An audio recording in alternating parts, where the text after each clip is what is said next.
এই তরকারিগুলা আপনাদের দেখে কেমন লাগতেছে কমেন্ট করে জানাবেন। অনেকে কমেন্ট করেন যে না খেয়ে কেমনে বলবো কেমন হয়েছে, সেটা অবশ্যই ঠিক। আমরা আজকে আবারও চলে আসলাম আমার নানার বাড়ি। আমরা এখন আছি মামাদের বাড়িতে, মামা মামি নাই, ওনারা কাজের জন্য রাঙামাটি গেছে আর কি।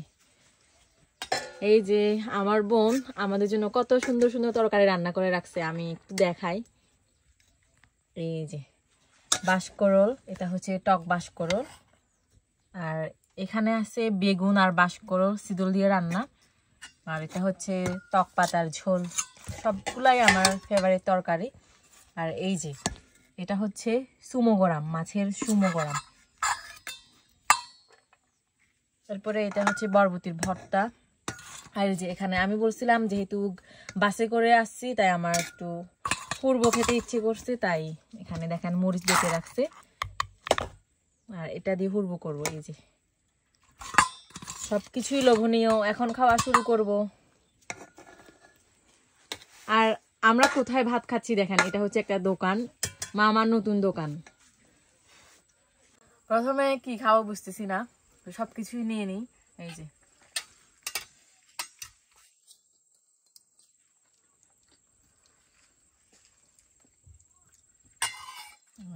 টক পাতার ঝোল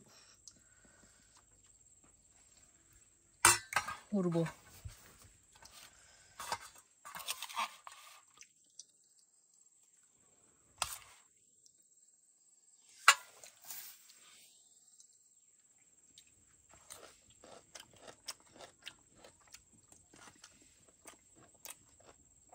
এখন বাজে প্রায় 1টা, আমরা রওনা দিয়েছিলাম প্রায় 9টা বাজে।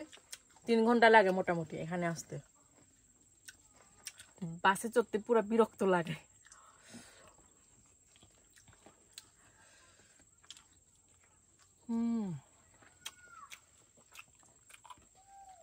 টক বাঁশকরল,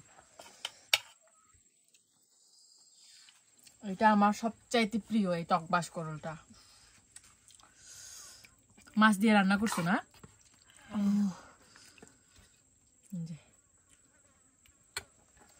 আর এই যে সুমো, এটা হচ্ছে বাঁশ দিয়ে রান্না করছে।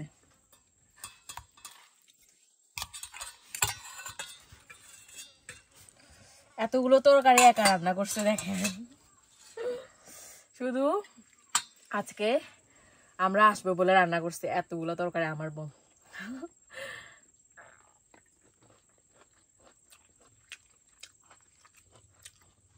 তো বাঁশকরল তো প্রায় ফুরিয়ে যাচ্ছে, এগুলো কোত্থেকে পাইছো?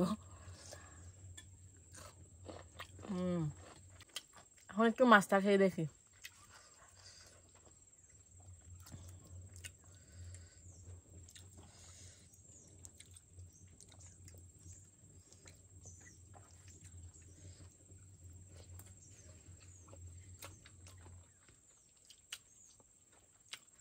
বাঁশের মধ্যে রান্না করলে তো কোনো প্রশ্নই আসে না, খুবই মজা।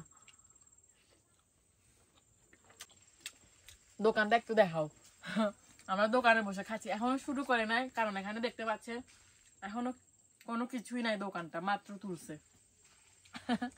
ওই যে রাস্তা,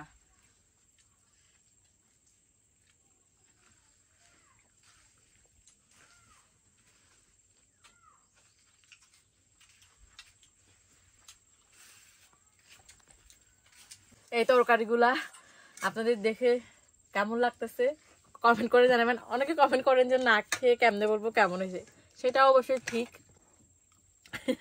তো ঠিক আছে ভিউয়ার্স, সবাই ভালো থাকবেন। এখন আমি শুধু খাবো। ওকে, টাটা, বাই বাই।